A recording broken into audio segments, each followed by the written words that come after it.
Happy Thursday, fellow CineNerds.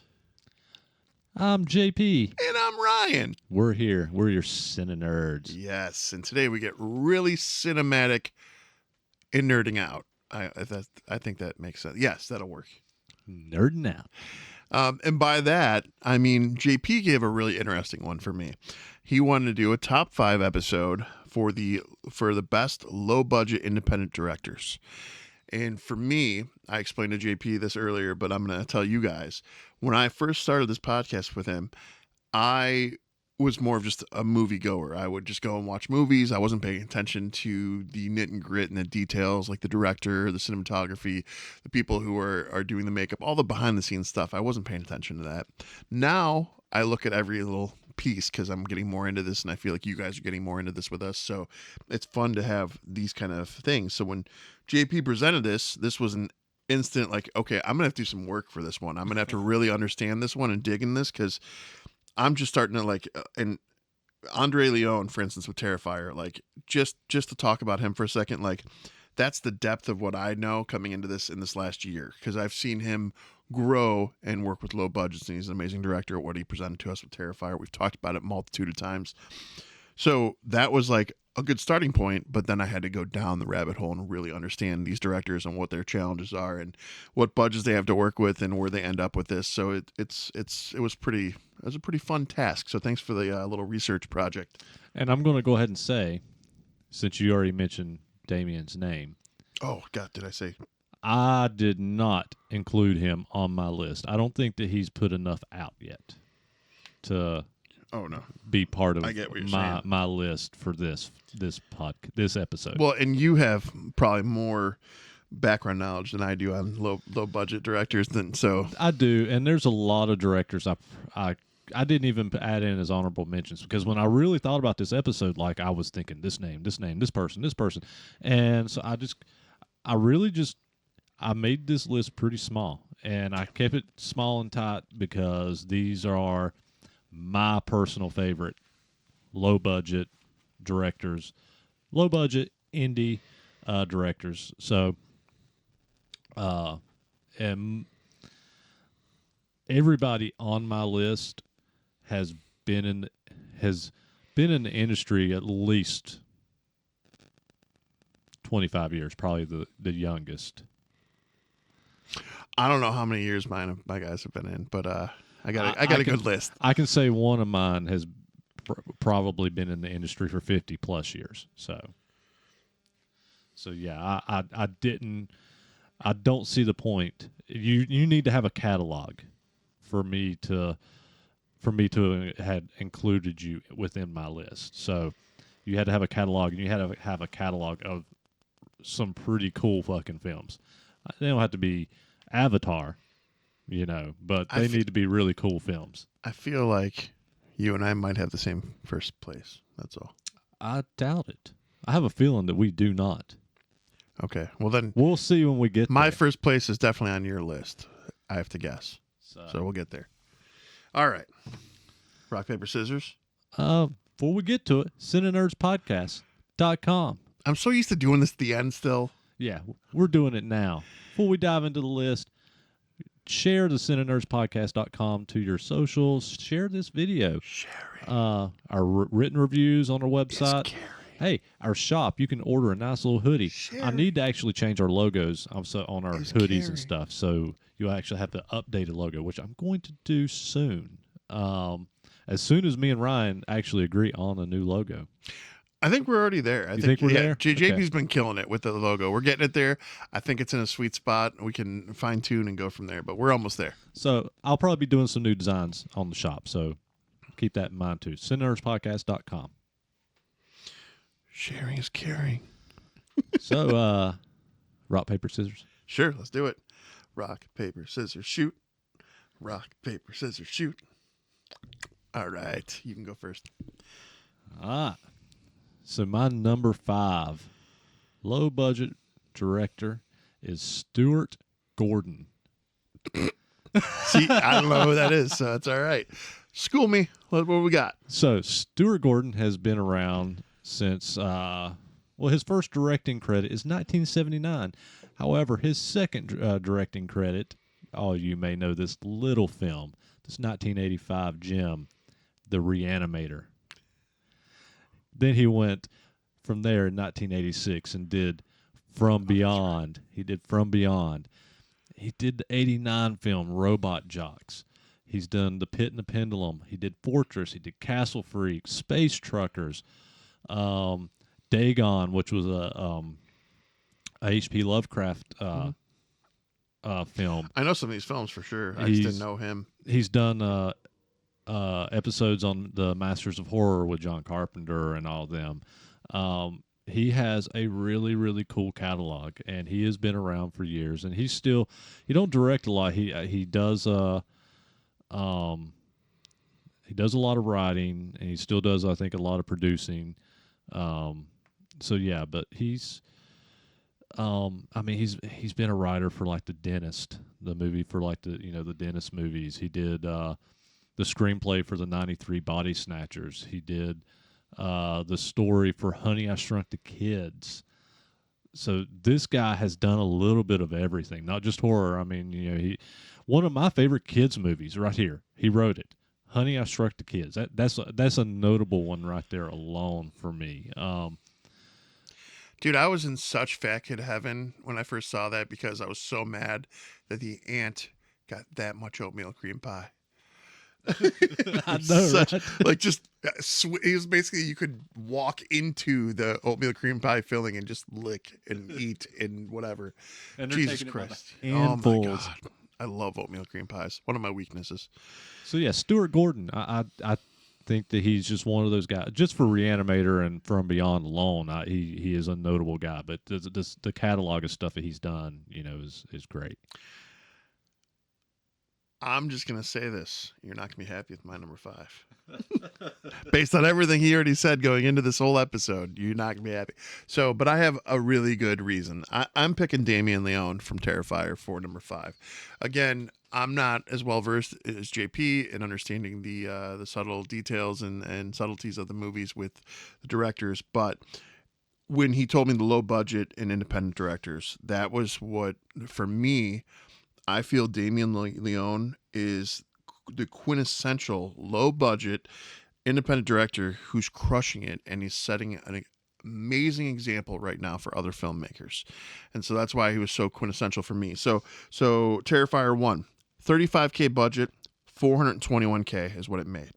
Terrifier 2, 250K budget, 15.7 million. And Terrifier 3, 2 million budget, made $73 million. If you can't see a low budget independent strength and what he's doing there, I don't know what you're looking at. So I have to put him there because not only is he doing these low budget things and making insane turnaround, he's got companies fighting over him, trying to get rights to Terrifier to work with him to do Terrifier or any of his other projects for that matter. He's turning them all down. He's staying independent. He's putting these out himself. He's got companies that are the side companies for distribution purposes, but their agreements are so subtle that he's not impacted. So he's genuinely taking this from the ground up and making it work. So I have to give him that spot because I feel like he is the definition of what you want for the low budget director with quality. I don't disagree completely. I just think that he needs a few more years and a few more movies. I can understand that yeah. where he hasn't paid his dues, but at the same time, like, can you imagine like anyone on your list? I know we haven't gone through past 5, but anyone on your list, can you imagine them facing what Yes, Hollywood? my number 3. Well, I mean, facing what all the directors face today, dealing with these fucking companies, Mm-hmm. and like, I feel like musicians have a slightly better outcome for trying to be independent. Like, there's a multitude of Clutch is a good one. Clutch is a band that they had signed on with record labels early on, and then as they progressed through their career, they got off the record labels, and then they slowly started buying back their catalog one album at a time. And I respect the hell out of that because now they retain all the rights to what's theirs. Whereas Damien Leone, as far as on the film side, he's keeping this going from the ground up on his own. I mean, he's got a team with him, but at the same time, he's making this happen. So I don't know. I respect the hell out of it. I just think he's helping pave the way for any future independent filmmaker, and that's huge for me. My number 4. Everybody who has watched this podcast or listened to this podcast knew this one was going to be on here. This is one of two then. Albert Pyun. Albert Pyun. That's my number 4. That's my number 4. Is it? Yes, I swear to God. I swear to God. Look, Albert Pyun, number 4. Wow. So, Albert Pyun, Sword and the Sorcerer, Radioactive Dreams, Dangerously Close, Cyborg, Alien from L.A., 80s Captain America, Nemesis. Mm-hmm. I mean, such a massive catalog. He's got a huge catalog, and so I have to ask the question now that it's your number 4. What possessed you to get this one on your number 4? I got you. So when we started this podcast, again, I was not as well versed as JP, and so JP along the way has taught me some things, and he's shared with me some of his independent loves and things that he likes. And one of them was Albert Pyun when we reviewed Radioactive Dreams. And Radioactive Dreams, I liked it, even though it's a shitty quality of a movie, and it's hard to find the better quality. I liked where it went because it was very reminiscent of Fallout 3. I play Fallout 3, and I feel like it took, or Fallout, this series in general, but it definitely took a lot of elements from that dystopian future, that wasteland, and I was here for it. I loved that to begin with. But then when JP told me, because I remember us having the conversation about Albert Pyun, and you're like, trust me, you know movies he's made, and you started going down the list, and I'm like Sword and Sorcerer alone. Okay, Sword and the Sorcerer for me was one of those movies that when I was a little kid, it was one of those movies I would pretend I was asleep on the floor, but I'd keep my one eye open. You can't see it if you're listening. I just winked, but I keep my one eye open, and I'd be watching the TV when my dad was watching it, and it was just such a badass fucking movie. I loved it. That and Excalibur came out around the same time, and so but Sword and the Sorcerer though, so good. And I mean, then you get into Cyborg, you get into Nemesis, you get into all this fun stuff. And so, yeah, for what he's doing and what he's contributing, you made me a fan of his. Thank you. Yeah. And go ahead. Yeah. No, that's it. I genuinely appreciate him. Yeah, and you guys have heard me, if you've listened to this podcast throughout the past year, over a year and a half almost, I have a lot of love for Albert, and he has done a lot of my favorite 80s films, came from him. I'm a massive fan of Alien from L.A. with starring Kathy Ireland. Then obviously you've heard me say one of my favorite 80s movies, period, is Radioactive Dreams. And again, Sword and the Sorcerer, Cyborg, Captain America, Vicious Lips is a great movie. In the 90s, I mean, Omega Doom, you had Nemesis, you had these great films. Now, once we got into the 2000s, for me, a lot of his films fell off from me. Now, I've watched some of his films, and they're okay, but what he did in the 80s was just massive. But the thing that I love about Albert is even through the 2000s, up until he passed away, he was like independently funding so many of his films especially in the later years, more so. He did work for Canon Films, some of these more independent film companies. He worked for Full Moon, he did work for some of these more bigger indie companies. His later years, he was really pretty much almost completely independent. And I wasn't big of a fan of the films, but you have to respect anytime anyone goes that route. That he kept doing what he loved. And you know who fits that wheelhouse too, on a smaller level, but is our friend Mr. Butcher. Yeah. Oh, yeah. Absolutely. He just good times. I'm a fan 1,000% though, so that was my number 4 as well. So do you want me to go to my number 3? That would be the next, yes. So okay. So my number 3, and this is a guy that only took Hollywood movie money once. And after he took it one time, he said, never again. I will never do a film for Hollywood ever again. And he has not in the past 30-plus years since. Don Cascarelli. I know this name. Who gave us the entire Phantasm series. Ah, yes, that's why. Okay. He gave us the Beastmaster. And the one time he took Hollywood money was Phantasm 2. And That's a weird yeah, flex. he took it for Phantasm 2. They made him recast Mike in the movie, and after that he said he'd never do it again. And he hasn't. He after since then, you know, he's done other films like he did Bubba Hotep, which I love. I know you hate. But he also did one of my favorite science fiction kind of horror flicks, John Dies at the End. You know, I didn't know that. Okay. yeah, I do love that movie. that's a Man. Don Coscarelli movie. I and love that movie. Love John Dies at the End. Like I want this book is full of spiders made into a movie. This movie's full of spiders for the sequel, and I want Don Coscarelli to direct it, just like he did the first John Dies at the End movie. Like I want that book series made into a movie, but we'll never see it. You know what movie I just watched recently that that made me think of the book series and loving. I'd love to see more happen, even though we can't ever get it for more than just the financial aspect. But Odd Thomas, I did not know that was a book series. Yeah, it's what's his name? Like, Dean Koontz. Yeah, and there's like 10 books. Oh yeah. Like it just goes on and on. And dude, I rewatched Odd Thomas last week with the wife, and that whole Stormy ending. Holy shit, that shit. I cry. Right it's, there, it's right hard. in the feels. It's so good. It's such a good movie. Love Odd Thomas. I actually bought a copy of Odd Thomas because my wife probably likes it a little bit more than me, actually. But I bought my wife a copy of Odd Thomas for her birthday recently. So yeah. I've actually been wanting to buy that book series. And almost bought it for her birthday too. And I have yet. It's in my Amazon list, but I have not actually bought it because I do want to read those books. All right. This one is. I'm going to give this one a little nod to Rick Paulton from the Whole Damn Enchilada podcast as well, and JP here. But Lucio Fulci is my number 3. Getting to see the movie with the score at the Grog Shop recently was definitely a highlight of the year last year. I enjoyed it wholeheartedly. Not just that, but he's done City of the Living Dead, New York Ripper, Voices from Beyond. Just so many great pieces. So I had to put him there. He deserves that respect. He's great, and Rick's gonna love that you put him on this list, and he's gonna be angry at me that I didn't even put him as an honorable mention. I almost didn't put him on the list because I thought you would have. So I'm glad I did. I do really like what he does, but for me, again, it's all who you are, on who you like.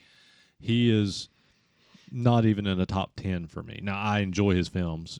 If I was doing a top 20 list, I probably would have put him on within that list someplace. But for me, he's just not the style director that is my go-to. You know, I can understand that, but at the same time, the movies he has made up, I'm pretty happy with. Oh yeah. No, he's done great films. All right, what do you got?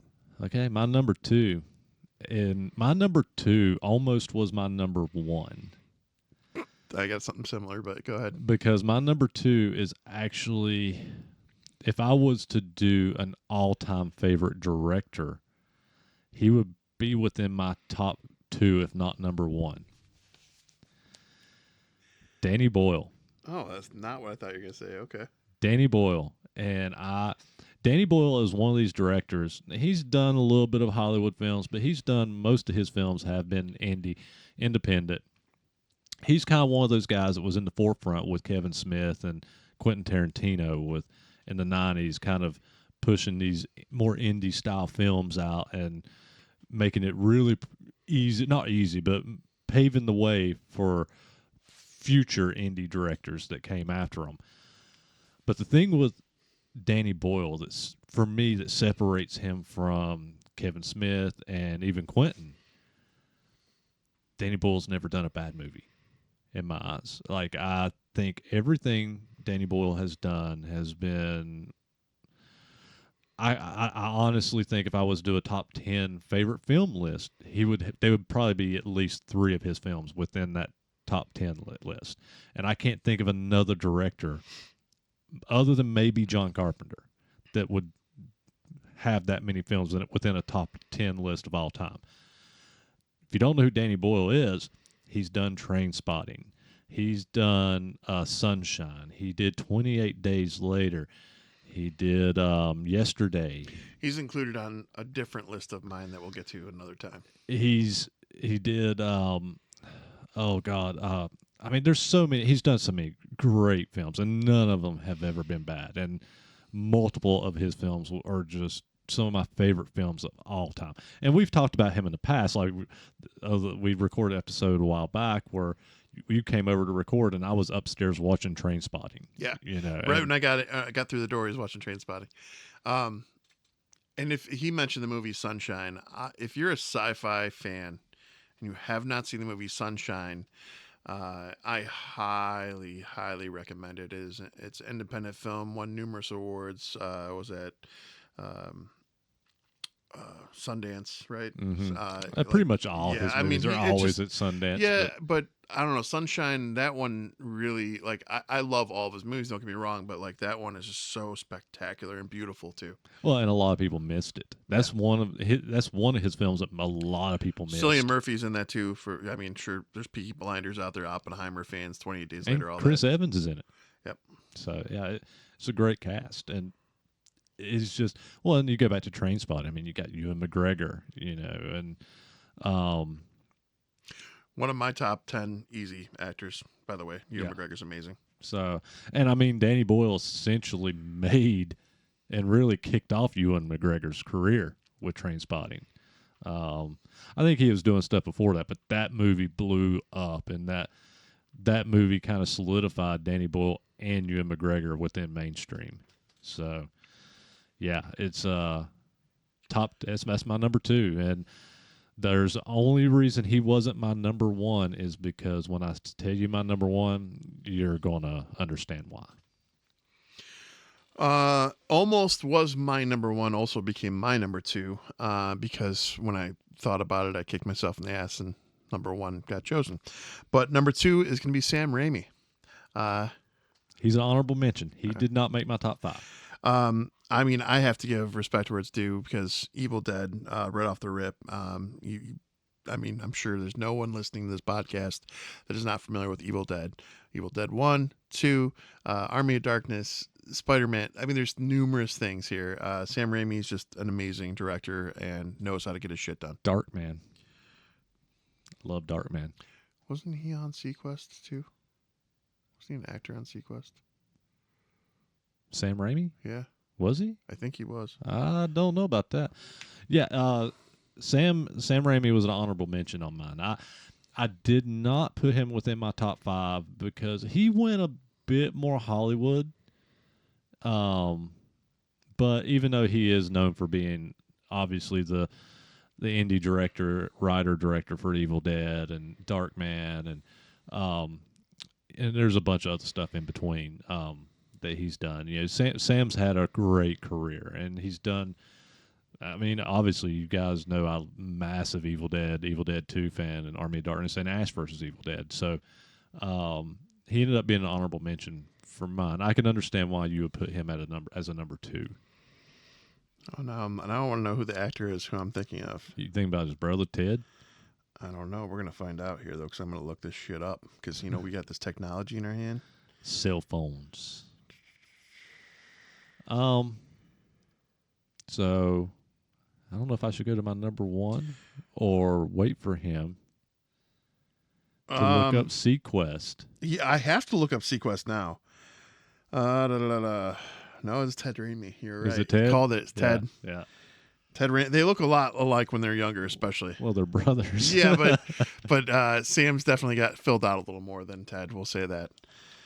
I don't remember Sam ever really acting in anything, but his brother Ted did. Yeah. So that was the confusion. All right, my number 1, and there's a lot of people I could put here for the same reasons that I put him as number 1, but he's kind of the OG indie director, Roger Corman. He was on my list. He's in an honorable mention because I knew you were going to pick him in. Yeah. But I'm not. I only put honorable mention because I know a little bit about him, but I'm not super familiar. Yeah, I mean, this guy had a 50, 60 plus year career. You know, he's done a lot of these old science fiction films of the 50s. You know, he did Pet Shop of Horror.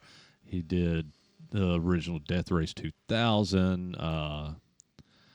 I mean, the list is massive. I can't even begin to even give you. I mean, this guy even opened his own film studio, which became was it New World Entertainment or something to that name, and they did so many films. Um, and it's such a massive list. I can't even begin to even process the films that he has done. If you look up Roger Corman, as a matter of fact, I'll just pull him up right now because I will guarantee um,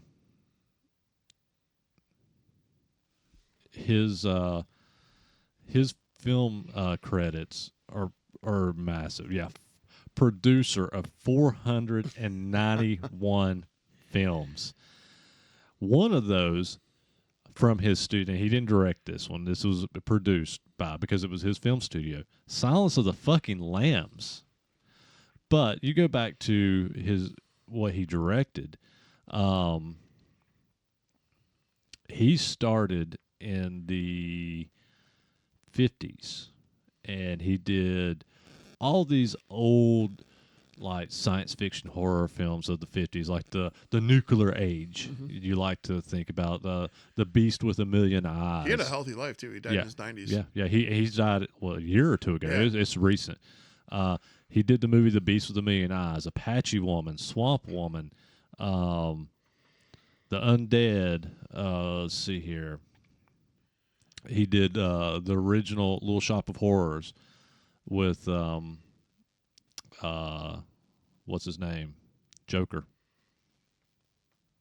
Joker. Mm-hmm. Yeah, Batman. Jack Nicholson. Jack Nicholson. Yep. Sorry. He did the original House of Usher film. He did The Raven, The Terror. He did The Man with X-Ray Eyes. This list is so massive. Battle Beyond the Stars. There's one for you. Frankenstein Unbound, Death Sport. Like the list is so huge of what this guy did. He directed from the 50s all the way. He stopped directing in the 90s, but then he was a producer. He is the guy that gave us James Cameron. He gave us Joe Dante director. This is where these guys got their start, working for this guy as independent directors. You know, when you had these guys doing Piranha, because it was a Roger Corman production. You know, they were doing Piranha for Roger Corman. He is. I can't even comprehend putting anybody else at number one.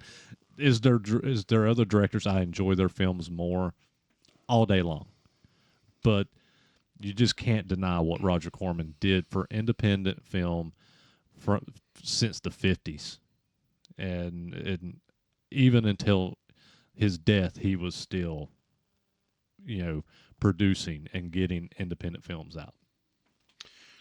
I'm here for it.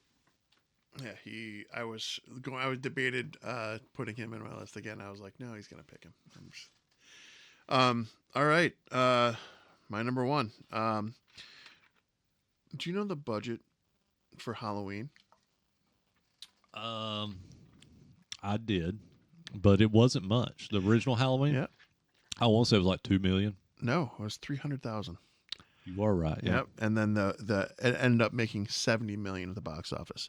So John Carpenter is my number one because this man has over 55 films that are at least 55. There's definitely more out there, but nonstop bangers, nonstop ideas that make you rethink things. I love hearing his interviews too because he has a way with words about him that he's a pessimist. He's negative. He's not always on the bright side of things. He's not cheery, but that's also the mindset that it takes to make a quality fucking film because he is one of the best out there, or was. And I don't think I think when we lost him, I think we lost a huge chunk of amazing cinema. When did we lose him? I thought he passed away.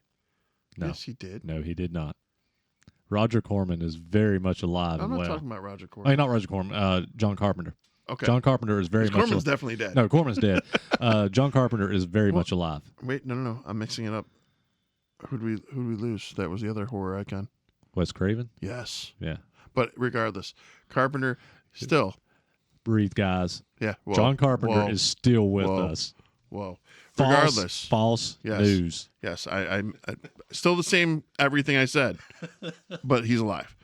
I should know that too because I saw an interview with him not even like 6 months ago, 8 months ago. Yeah. So yeah, regardless, it doesn't change a thing about what I'm saying because he's given us so many amazing movies. So just please do yourself a favor, pick any one of his movies. Pick one that you have. Look down the entire list and find one you haven't seen.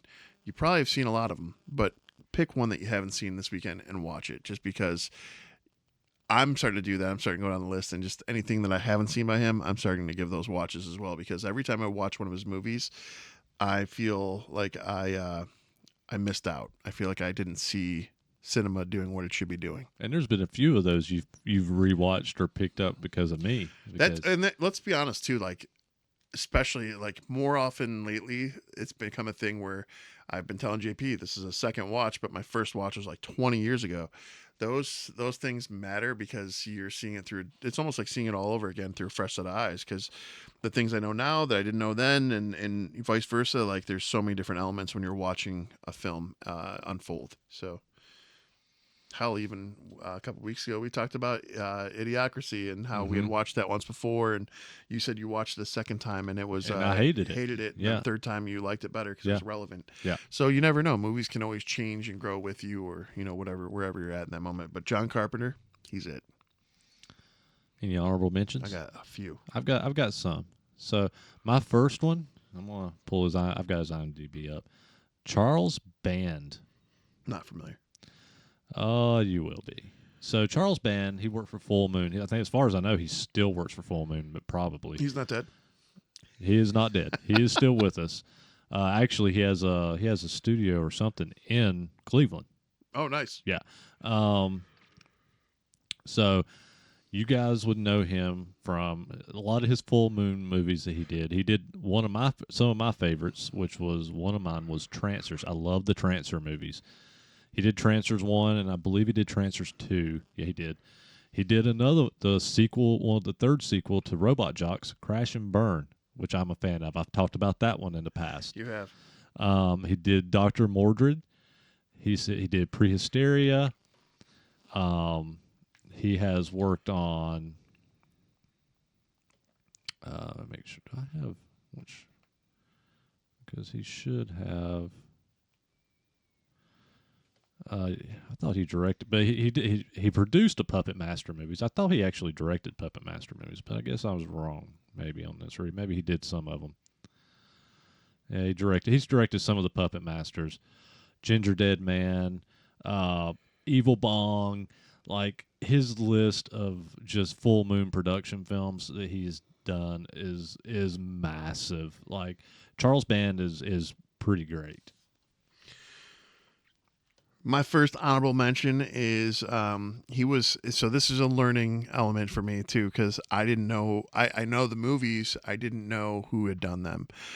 So Sergio Leone, he did Fistful of Dollars with Clint Eastwood, and that was actually that was a remake of what's his name, Kurosawa. And it caused some issues when it was made at the time. But that one's a perfect example to me of independent delivering. 225K budget and made 19.9 million. So that was perfectly done. He did Once Upon a Time in America, Once Upon a Time in the West. I mean, he's done quite a few of the movies you've seen through the years that you're growing up with. Yeah, he did a lot of spaghetti westerns and stuff. And that's where I grew up watching him because my grandfather always watching westerns, and so I watched all. There's not many westerns out there that I have not seen at some point, because that's literally all my grandfather watched. I need to. What? That's funny you bring that up because like I feel like there's a healthy amount of new era westerns that have been out that I haven't seen or put off because they were westerns, and I was kind of over that from growing Bone up. With that. Tomahawk. Yeah, I keep hearing about that because you know So why I good. keep hearing about that? So good. Because it's the only other movie than Terrifier where they saw someone in half from the middle. So I've got to see it for that, if nothing else. So good. And it's a western. My other honorable mention, and this one could have been high up on my top 5 list for the same reason as Roger Corman. Lloyd Kaufman. Trauma Productions, Trauma Films. Trauma. I mean, Toxic Avenger. I mean, you know the guy. I don't even need to name the stuff he's produced and directed. You know, Lloyd Kaufman's been a massive indie director and indie producer still to this day. You know, since the 80s with, Class of Nukem High and all this stuff, all these films that he worked on. Best weed boner of all cinema. And if you haven't seen Class of Nukem High, just watch it. Yeah. Don't go into it with any kind of a huge expectation. I can safely say between Lloyd Kaufman, Charles Band, and Stuart Gordon, which was on my list, and Roger Corman, these are the directors that warped my mind with watching films like he makes fun of me for, with like Piranha, or not Piranha, but Python and Invisible Raptor, and these stupid, ludicrous ideas from it. Lava Lantula. Why I love these shitty fucking films are because of these directors. So I recently went through most of my movie collection, and I went through all of my movies I never downloaded the digital copies for, and started incorporating those into my library to get everything transferred. And while I was doing it, Movies Anywhere or Fandango, both of them, they have options to buy, obviously. And some of the movies in the $5 category for Fandango, the titles of these things, I almost started screenshotting them and texting them to you. Be like, did you see this one? Did you see this one? Because I feel like JP has seen it because it's got a bad name. I probably have at some point. I'm waiting for JP to write a script about Nazi T-Rexes, and you'd have to refer to a previous episode to understand that one.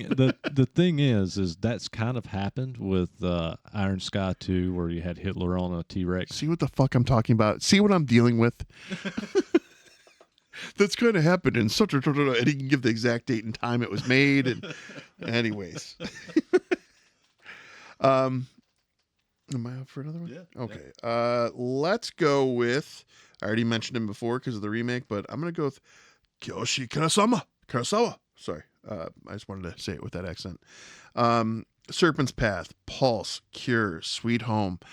Specifically for me, Pulse. Pulse is such a cool one that the American remake, our remakes don't do justice to the originals, but the American remake scared the shit out of me when I saw it because it was so real in the sense that it could become a thing where in the movie Pulse, just to give you context, this movie, these beings from a parallel dimension, they basically start crossing over through our technology, and we think they're ghosts, and in the tech, in phones and computers, the small group of people, one of their friends, they think he kills himself, but he doesn't necessarily kill himself per se. It's these creatures that influence him and impact him in the way that Pulse spreads out through society, and they start just getting into people's minds and heads, and people start killing themselves or killing one another. It's incredibly horrific. So I was a fan of Pulse. So Kurosawa, well done. He's dead. So I'm going to dive in. I've got 2 more. I do too. And I'm pretty sure one of your 2 is one of my 2. So I'm going to skip to the one that I don't think is on your list. And if one of us does not mention this, there's going to be a lot of people angry at both of us. So he has to be mentioned. Tobe Hooper. And he's looking with glazed over eyes. Who the fuck is Tobe Hooper? Because who the fuck is Tobe Hooper? The Texas Chainsaw Massacre. Okay, now they're wondering, like, if I wouldn't have said it, they wouldn't be like, "What the fuck, Ryan?" You, they might, because you're definitely more of a Texas Chainsaw Massacre person than I. Texas Chainsaw Massacre, Texas Chainsaw Massacre 2, Poltergeist, Life Force, Did you say? Well, I got to clarify with you, Poltergeist or Poultrygeist? Poltergeist. You all are hearing this, right? There's a subtle little Y in there, so I'm just confused. Okay. There's no Y. Poltergeist. There's no yes. Y. There's no Y. The 1982. Poltergeist. Yeah. Yes. He has done so many just random films throughout the years. He's done parts on Amazing Stories. He's done a Freddy's Nightmare episode. He's done Tales from the Crypt. He's done Masters of Horror. He did Invaders from Mars, The Funhouse. He did Stephen King's Salem's Lot. I know this dude very well. Essentially, is all you're Yes. saying. So like he has done so many films that are he did a film in the 2000s called Mortuary that I really like. But there's a lot of he worked with Stephen King a bit in Stephen King's early career, but there's like Texas Chainsaw Massacre alone it was one of the original indie horror films that blew up and made money, on a $0 budget. This he's known for being indie horror, and I think any indie horror director or any indie director list, he didn't make my top 5. You got to mention him. You got to mention Tobe Hooper. This one's a good example of what I'm talking about with how I like the difference between JP and I when we're digging into these things is, again, I was just a moviegoer, so I've watched all the movies he just listed. I know all the movies. I didn't know that Hooper is the common denominator. That's the guy who is behind all those. So those little things matter, and I like learning these little tidbits. So we're moving along. I've got one more, and I know he's going to be in your honorable mentions. What do you got? Kevin Smith. Yep. Because he again, I said it earlier, and I had Sam Raimi in my honorable mentions, but we've already talked about him. What Danny Boyle, Quentin Tarantino, and Kevin Smith did in the 90s with indie film, you can't disregard it. And think of what you will with Kevin Smith. He doesn't do real flashy films. He's not that kind of director, but he's done some really good fucking films. No, and when you hear his interviews, you can tell I'm sure there's one or two that he did because he had to for whatever contract obligations he had, but the bulk of his films have been all about the art for him, and that's why I respect him. And you guys are listening to podcasts, so I highly recommend, if you're a fan of Batman and you have not checked out Kevin Smith's Fat Man on Batman, do yourself a favor, go listen. I listen to that a lot. I do too. So it's good stuff. Specifically, the interview with Mark Hamill was spectacular. Well, I won't touch on Kevin Smith, but I will say this. A reason why he's on my honorable mention, because I did go down these rabbit holes because we were going for the low budget, is Clerks is a perfect example of all the things we're talking about. $28K budget, $4.4 million is how much the first Clerks made. And that's pretty goddamn impressive for an independent director of any kind. So I'm all for it. My final one is not somebody that you would consider low budget by any means, or an independent director. But at the time that he made a certain film, he was. And I have to give respect where it's due.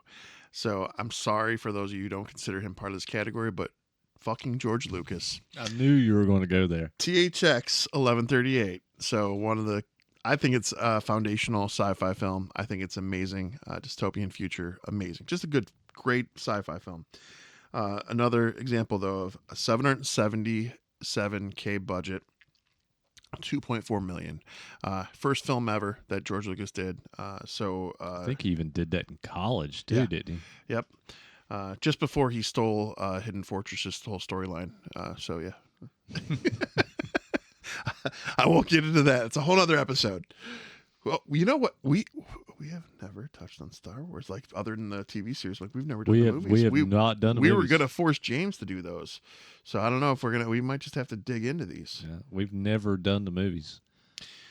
But yeah, so. We might eventually have to pretty soon. I think we might have to at least start soon. That'll be interesting. I think we should do an episode per trilogy. Especially considering I started watching the Grindhouse editions of the Star Wars trilogy I got. What? Yeah. You know what the fuck are the Grindhouse editions? I'm a Star Wars nerd. I've never heard of this. It's you know how I got you the despecialized edition, which I have a copy of the despecialized. Is that here. the one that's playing on Roku? I heard some. I think it is that version right here. So I found from the same place I bought your despecialized edition, they have the Grindhouse edition, which the Grindhouse edition is they are transfers from the original 35 millimeter reels. Oh wow! And so like my version of A New Hope on that doesn't even say A New Hope. It says Star Wars on the crawl. Like it's You should send me the link later. Yeah, I'll send you where I bought it from. Yeah, it's I started rewatching A New Hope, which this version is just Star Wars, and it's not as clean, as the despecialized edition. Some color issues here and there, but man, it looks great. For a transfer from that reel, I mean, it looks great. And watching it now, like there's things that I've seen, I'm like, okay, yeah, but there's not a big difference between that and the despecialized, other than the title really, and then just the look and feel because it's not as polished. I was scrolling the other day, and one of the things I came across was a fan who was upset with the Star Wars stuff they don't like, which big shocker, I know, right? But this particular one was a Dear Disney one, and it said, "Dear Disney, just give us the Star Wars we wanted," and they had this whole plea. They said, "Please just recast Luke," which I think we all know the Winter Soldier is the way to go. Yeah, I was going to say Sebastian Stan. Yeah, he needs to be Luke, but I think they should do that. I think you should bring back Home Slice from Solo, Aldrich, and let's get this in motion. Let's do this before they're too old to even think about, because even the age for Sebastian would be perfect right now for going into post events of Return of the Jedi. I would love to see that. I think everyone would love to see that. We still have a huge gap between the sequel trilogy and the original trilogy that is just open, and there's so much to work with. So hopefully Kathleen Kennedy steps down and we can see all that. Yeah. I would love to see Sebastian Stan as Luke. I agree. I mean, he's perfect. Perfect. Yep. And I think the other ones it's going to be a little harder, but even the one from Ahsoka where they digitally restored his face, I would even be cool with that. I would, honestly. I want Sebastian Stan. I do too, but I don't know. We can go on and on.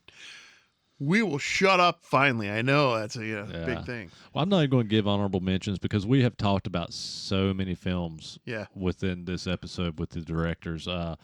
I'm gonna hold my recommendations for next week because most of all the films that we've talked about from these directors, go watch them. And guys, just to give a little bit further on my little oopsie with the John Carpenter thing, I want to be very clear. I am a CineNerd, but I'm not a cine expert. So I'm no stranger to being criticized or to being corrected, given suggestions. Understand I'm learning this along the way, and we just enjoy watching the movies and the TV shows and sharing our opinions with you guys. So I'm not always going to be perfect, so feel free to blow up those comments and give me some school and or recommendations you guys got. Carpenter lives. Fuck yeah. Peace out, guys. Later, guys.